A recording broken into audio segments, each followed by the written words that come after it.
How many of you enjoy true quiet, the kind you only find miles away from the nearest paved road? That's what I seek out at my cabin deep in the woods. It's the perfect place for my hobby, metal detecting.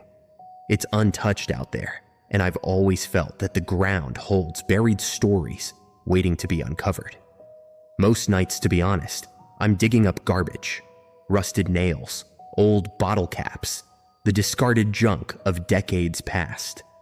But like anyone looking for treasure, I always go back, hoping for that treasure of a lifetime.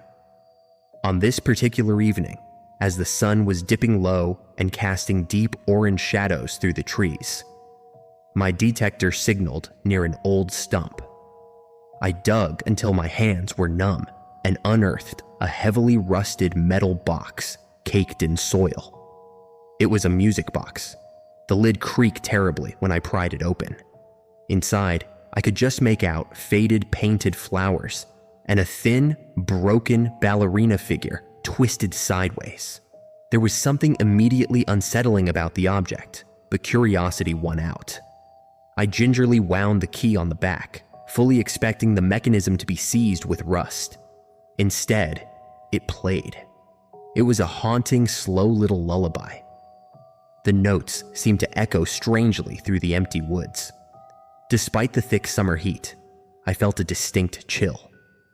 As the song faded, against my better judgment, I took the box back to my cabin and placed it on a shelf.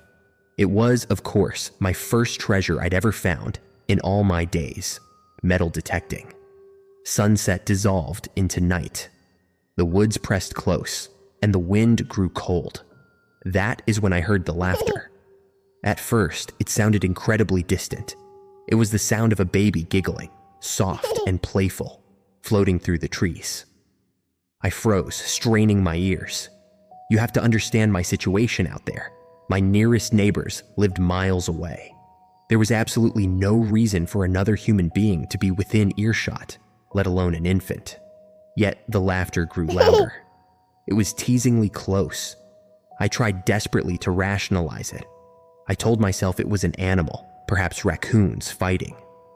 But the sound was unmistakably human.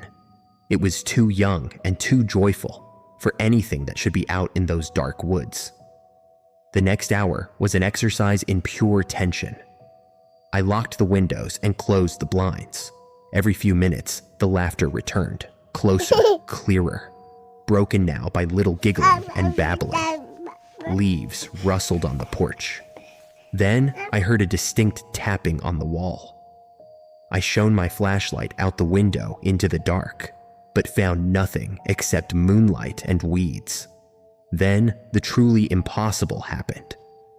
Inside the cabin, that rusted music box on the shelf above my bed began playing again.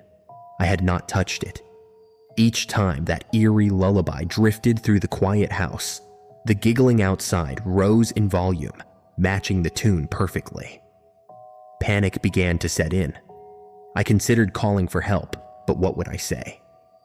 How do you explain something like that without sounding crazy? By 2 a.m, the laughter sounded like it was right under my window. Every muscle in my body was tense. I couldn't take it anymore. I packed a bag, determined to leave immediately. As quietly as I could, I made my way to the front door, my heart hammering in my ears. Before opening it, I held my breath, listening. Finally, there was silence. I threw open the door, ready to sprint to my vehicle, and froze in my tracks. There, sitting right in the center of the porch, in a patch of bright moonlight, was a baby rattle. It wasn't old. It wasn't rusted. It was pale blue plastic, glinting as if brand new. I stared at it, horrified. I didn't know where it came from or how it got there. Then the wind stirred. From the darkness behind me, from inside the cabin I had just left, the lullaby began to play. And from the darkness in front of me, just beyond the porch steps, the giggling answered. I ran for my life to the car, started the engine, and didn't look back as I sped away. I have never returned to those woods. I quickly realized that not everything should be considered treasure. Some objects are better left buried.